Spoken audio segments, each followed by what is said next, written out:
खुश आमदीद आप सबका हमारे चैनल सब्ज़ गार्डन में। तो आज मैं बताने वाली हूँ कि गर्मी के वेजिटेबल्स मैंने क्या क्या लगा रखे हैं और किस तरह से मैंने उसे लगा रखे हैं। जो कि अप्रैल का महीना है और इस महीने में मैं चाहती थी कि कुछ ऐसे वेजिटेबल्स मैं ग्रो करूँ जिसे मैं अभी ग्रो नहीं कर पा रही थी, क्योंकि घर मेरा बन रहा था, ऊपर मेरी छत बन रही थी। अब चूँकि काम कंप्लीट हो चुका है, इसलिए मैंने इसे सारे पौधों को मैंने लगा दिया है और उसे लगाया है मैंने अपने इस डिस्पोज़ल ग्लास में। आप देख सकते हैं कि इस डिस्पोज़ल ग्लास में मैंने भिंडी के पौधे लगाए हुए हैं और एक डिस्पोज़ल ग्लास में मैंने एक नहीं, दो नहीं, बल्कि दो से ज़्यादा भिंडी के बीज को लगाया था। और बहुत सारे डिस्पोज़ल ग्लास में मैंने भिंडी के पौधे लगाए थे, क्योंकि एक फैमिली के लिए जो भिंडी का पौधा होता है वो कम से कम 15 से 20 भिंडी के पौधे होने चाहिए, जिससे कि अच्छी खासी भिंडी हमें मिल सके।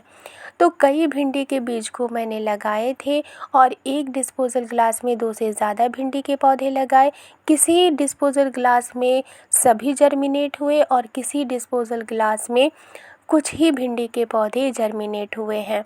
और जो कुछ भिंडी के पौधे जर्मिनेट हुए हैं उसमें से अभी कुछ अच्छी तरह ग्रो कर रहे हैं और किसी की कोई धीरे ग्रो कर रहे हैं। चूँकि ये जो डिस्पोज़ल ग्लास है उसमें मैंने कोकोपीट भी इस्तेमाल किया है।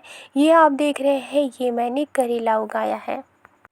करेले के बीज को ही मैंने घर पर स्टोर करके रखा हुआ था और उसी करेले को मैंने इस डिस्पोज़ल ग्लास में लगाया है। करेले के पौधे को भी मैंने एक से ज़्यादा बीज को मैंने डिस्पोज़ल ग्लास में रखा, क्योंकि कुछ बीज ऐसे होते हैं जो कमज़ोर होते हैं। अगर उससे पौधे निकले भी तो वो पौधे कमज़ोर होते हैं, इस वजह से हमें उसे हटाना पड़ता है।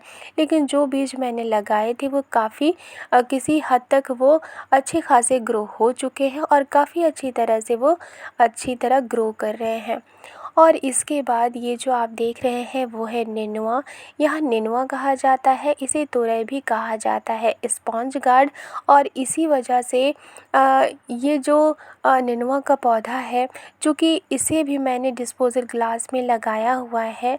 आप देख सकते हैं एक डिस्पोज़ल ग्लास में मैंने 2 से ज़्यादा ही बीजों को उगाया था, लेकिन यहाँ पर सिर्फ 2 ही बीज जर्मिनेट हुए हैं हर एक डिस्पोज़ल ग्लास में। अब मैं इसे क्या करूँगी कि दूसरे कंटेनर में जो बड़े कंटेनर है जिसमें ये अच्छी तरह से ग्रो कर सके उसी में शिफ्ट कर दूँगी। इसमें भी 2 पौधे निकल आए हैं।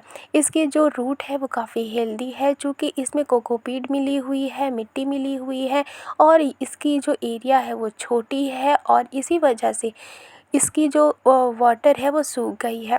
और ये आप देख रहे हैं, ये है कद्दू का पौधा और ये कद्दू का पौधा काफ़ी हेल्दी है। इसे भी मैंने कई कद्दू के पौधे लगाए हुए थे और कुछ पौधे अच्छी तरह से ग्रो कर रहे हैं, कुछ पौधे छोटे हैं। आप इसमें भी देख सकते हैं कि इसका जो मिट्टी है वो सूख चुका है, क्योंकि गर्मी यहाँ काफ़ी ज़्यादा पड़ रही है। और ये जो एक पौधा निकला हुआ है वो काफ़ी छोटा है और ये हेल्दी नहीं है, इसे मैं हटा दूँगी। चूँकि एक डिस्पोज़ल ग्लास में एक से ज़्यादा बीज मैंने लगाए हुए थे, इसलिए इतने सारे पौधे मुझे मिले हैं।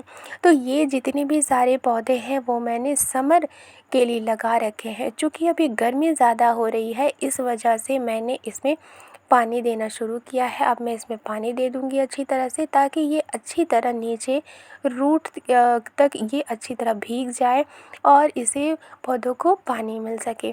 तो जो भिंडी के पौधे हैं उसमें अगर 2-3 पत्ते जब निकलेंगे तभी मैं इसे बड़े कंटेनर में लगाऊंगी।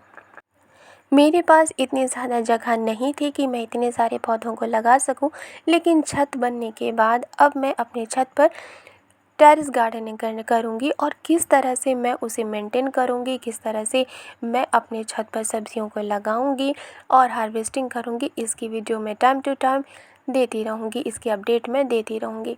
तो इस तरह से मैं अपने सारे डिस्पोज़ल ग्लास में पानी दे दूँगी और इस तरह से ये सारे पौधे ग्रो कर रहे हैं। काफ़ी हेल्दी पौधे हैं और अगर जो पौधे कमज़ोर होंगे तो उन सारे पौधों को मैं हटा दूँगी, क्योंकि कमज़ोर पौधे रखने से उसमें ज़्यादा फल नहीं आते हैं और वो अच्छी तरह से ग्रो नहीं करते हैं। इसके जो सॉइल है वो मैंने घर पर ही प्रिपेयर किया है और किस तरह से मैं उसमें खाद देती हूँ ये भी मैं आपको बताऊँगी। तो ये सारे जो पौधे हैं इस तरह से मैंने ग्रो किया है। आपने कौन से पौधे लगाए हुए हैं मुझे कमेंट बॉक्स में ज़रूर कमेंट करके बताइएगा। और ये जो पौधे हैं इसके अलावा भी मैं दूसरी सब्ज़ी लगाऊंगी। इतने सारे काफ़ी पौधे हैं जिससे कि जो हार्वेस्टिंग है मुझे अच्छी खासी मिलेगी। होप कि ये अच्छी तरह से ग्रो करे और अच्छी हार्वेस्टिंग मुझे इससे मिले। इसके लिए थैंक यू। वीडियो देखने के लिए शुक्रिया। मिलती हूँ नेक्स्ट वीडियो में। Thank you.